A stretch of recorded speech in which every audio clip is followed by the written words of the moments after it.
Social media scheduling tools are popular. Discuss the pros and cons of relying heavily on scheduling for social media content. Mm, pros. Let's start with the pros of Mhm. scheduling. Saves time. It's there. It's almost set it and forget it. Yeah, like for things like birthdays, things like holidays, Hmm. you can plan shit out. Um, Campaigns. campaigns, like yeah, if you're, we just did one with another client, St. Patrick's Day campaign. We Hmm. planned it out through the whole month. Yeah. Um, some people can do that for Valentine's Day. Plan the whole campaign for the entire month. Have the messaging ready. Have the creative ready. Boom, set it, forget it. Those are the pros. You can have things planned out a year before, 3 months Yeah. before, and it's just done. Yeah. And that's the upside, is that it can be done ahead of time. Hmm. Um, and frees up the mental space to do other things when it comes to whatever else you need to do for the job. Yeah. So I mean, I'm doing it right now with with Temper Tantrum's upcoming video. We have like 70 pieces of content ready for promotion. The video comes out on the 30th. We have like 3 videos uh, going out every other day on stories, one post going out every day on all the different Hmm. platforms, one post just for that particular promotion, Yeah. along with the 2 other posts just about the company. Yeah. So it's like we're posting 3 times a day Hmm. for the company. So it's just very, very it's time consuming to do it for the one day, to try to plan everything out Yeah. and to make sure that it's not just repetitive or it's not just overused.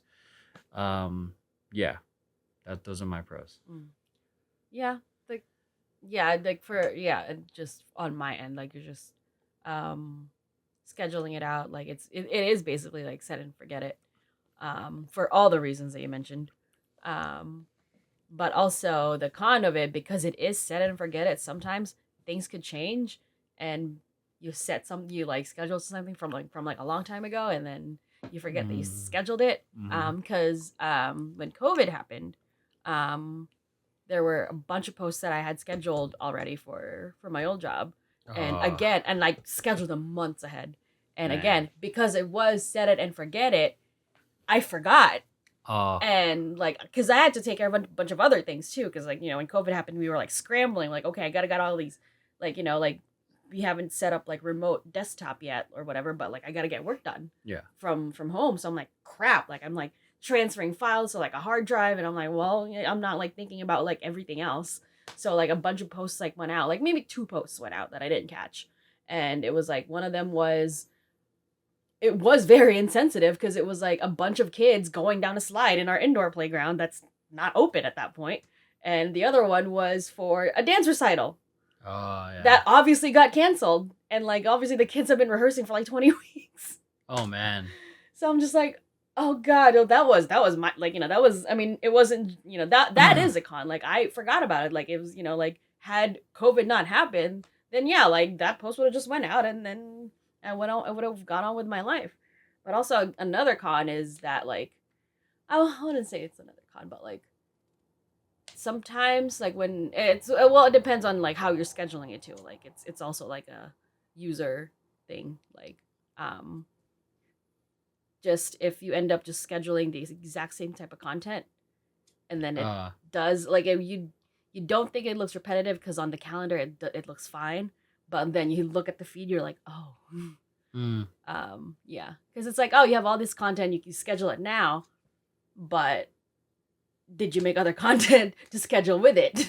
Yeah, that there, Which is what you do. that's the thing too. Like if you're posting 3 times like a week, Hmm. like Monday, Wednesday, Friday, that one content, like if you're gonna say, Yeah. if we're gonna reuse it, you're gonna have to post it like Months. 6 months ahead of Yeah. time. But with Temper Tantrum, we post at least 3 to 4 times a day on all the different platforms. Yeah. And I'm trying to do that right now for VP. Hmm. Thing is, I'm having a tendency, doing a weird tendency of like overthinking the content for them. Mm. Um, because I don't think what I've done enough editing of like the behind the scenes stuff. Just the story just doesn't feel. I haven't settled on how I want to tell the story, but what we're also doing a combination of like this type of content, but also we're doing I'm trying to do the behind the scenes stuff or the process stuff, which also does really well. Mhm. Um, and there's not enough of that, so that means we're immediately gonna run out of content, Yeah. and we're just having to recycle old shit. Yeah. So I'm trying to avoid that. Yeah, cons also is that you um you don't really get to ride the trends, whether it's in terms of pop culture or trending music, Mhm. or because it's already baked in and it's set and you can't change it. Yeah. That's why it's kind of, I think personally, it's a good idea to be able to mix it between both, like Yeah. schedule shit ahead of time, And then post stuff in between, like post stuff in between, plan everything out ahead of time, the campaigns, the specials, whatever it is, but then in between that layer it with things that are trending sounds, trending Mhm. things that people are doing. That's not something you can plan Yeah. or count for, which Mhm. is trends and what people do, and which is more often than not like a great way to leverage that attention into your own company, even Yeah. though it's kind of silly. It's what's happening right now Yeah. temporarily, and it just makes sense to hijack that attention Mhm. to you, and then that's not something you can schedule. Yeah, and that's why, like, and for like Temper Tantrum, like you, like obviously there's the videos that like you edit and like the ones that you put together, but also like, were we doing this thing where like either Brandon or Noelle would just literally have their phones out and just do like make the TikToks like Yeah, right then and there with the dancers yeah. So that's doing the trending stuff. more of like stuff I'm not doing. Yeah. So that's more, but it's nice to like have someone in your team to be proactively doing any of the trending content. Mhm. Um, what other cons are there? Formats might go out. Yeah. Depends on who when we're filming this. Carousels do really well versus reels. Mhm. Um, so and then some people are still doing that, like where they're using the first image in the carousel as a thumbnail. You Mhm. swipe, you get to see the whole video. So that depends on which formats are doing really well. Some for a while they had like the huge meme format with the Oh top yeah. and bottom, and they had the text here and the subtitles here. Oh, that went out really That cool. was the thing before, and now it's not. Mm. Yeah, formats change over time.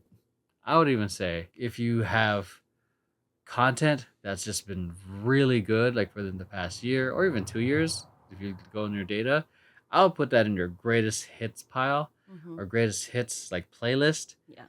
and then let that shit run like every other month. Just reformat it to what's working with the current formats. Mm. So if it was like a if it was a horizontal video back then, reformat it, use Adobe Reframe or whatever, CapCut, Mhm. and then make it into a reel or make it fit into a carousel and use a hook for the first image. Yeah. So yeah, nothing wrong with using your greatest hits also.